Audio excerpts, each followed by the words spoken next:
back to Migraine from Both Sides. I'm Jackie Gardner-Nix here with my colleague, nurse practitioner Christie Tate. And the topic for this episode is let down migraines. Now, not everybody has those, but we both do. So we're going to explain what we mean by let down migraines and talk about our own experiences. And you may resonate with this. Christie. Yeah, it's interesting. We chat a lot before we record these sessions about, our own experiences, what's been going on in our lives, and the idea of this sort of manifestation of migraine is, at periods where you're under a lot of stress, maybe working towards a deadline, there's an exam coming up, and then all of a sudden that is behind you. This can be when that migraine sort of sneaks up and attacks you. And I was just saying to Jackie that this does happen to me all the time. I'm kind of running in overdrive. And then that first day I have off, when you think, oh, I can just take a breath, and inevitably I'll have a migraine attack. So this week I had the very fortunate experience to go away for kind of a day spa with my mom, and I spent that day that I've been looking forward to with a migraine attack that I had to kind of treat. And it left just a little bit of a shadow, but it's just something that I've kind of learned to, accept happens whenever I slow down a little bit. And I think this you know, is a good sort of follow-up piece to what we're talking about, sort of lifestyle and being in tune with our bodies, and maybe recognizing how to create that balance a little bit more. Jackie, do you want to tell us a little bit about your experience with these types of migraine attacks? Yes, as you were talking about the spa experience, as you know, we are both meditators. We both practice mindfulness. And I found that when I go to retreats, several day retreats, going from my fairly fast lifestyle to a silent retreat invariably means that I will have a migraine at day 2. And I don't think that's uncommon. I think what we're really looking at is that there is a certain level of stress that we are living at and need. It's, something that I actually quite enjoy living with, as long as it's not too great. So I prefer to be at a certain level of functioning that could be seen as stressful, but not all stress is negative. Some of it's positive.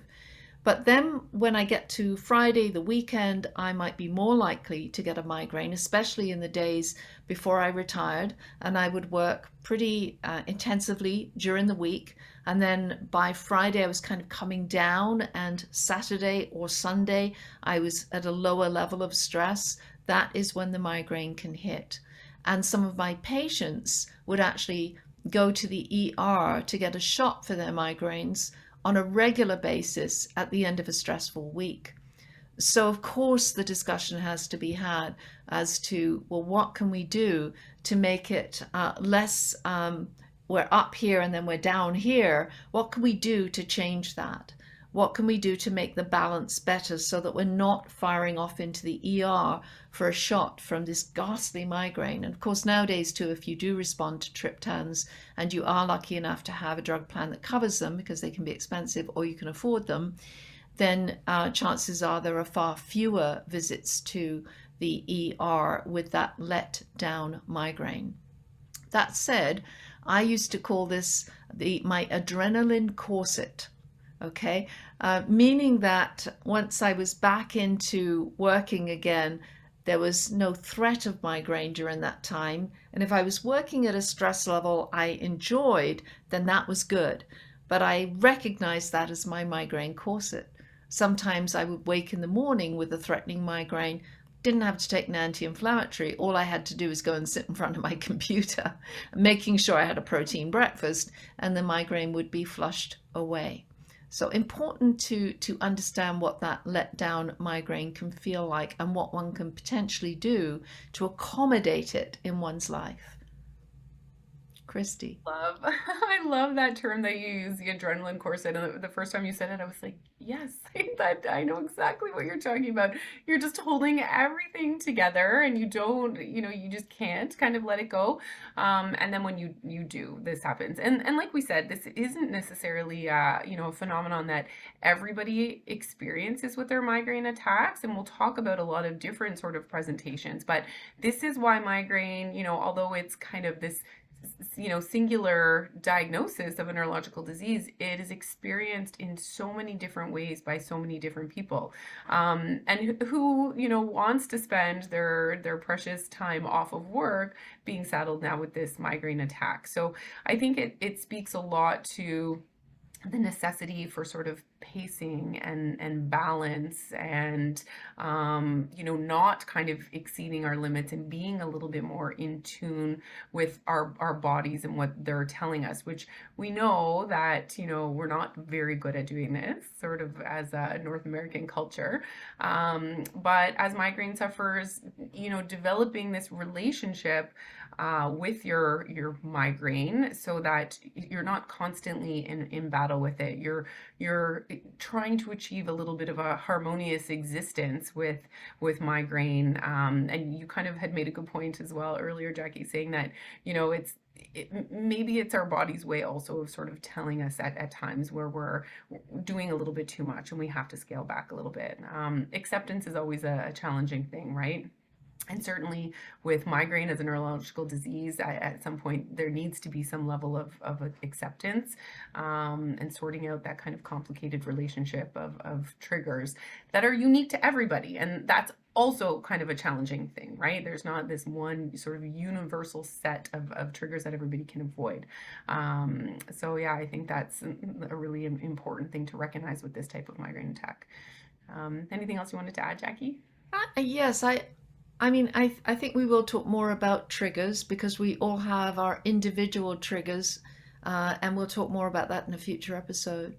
I would say that my adrenaline corset at least allows me to go into an exam without a migraine or go into giving a presentation without a migraine. But then there's that sense of, well, the adrenaline is going to fall, and then the blood vessels in my head that have been kept narrow to get me through those events are now going to sort of widen and start throbbing and causing that pain in my head. So I need to be aware of that. And there may be ways that I can bring myself down a little more gradually to try to avoid those times. So it's a fascinating tap dance, if you like, with this problem that we have within our bodies. That we'll talk more about the origin of, what it is. There's a little molecule called CGRP that we will talk about shortly in a future episode that is responsible for our predisposition to migraine headaches and is also the focus of research now to help us with migraine interventions. But yes, that adrenaline corset has stood me in good stead so that I could get some of the things done that I had to do. And you can't really live through your life eliminating every stress. There has to be a balance. And this is one that we can talk about and do something about and at least be aware of too. Okay, thank you for listening.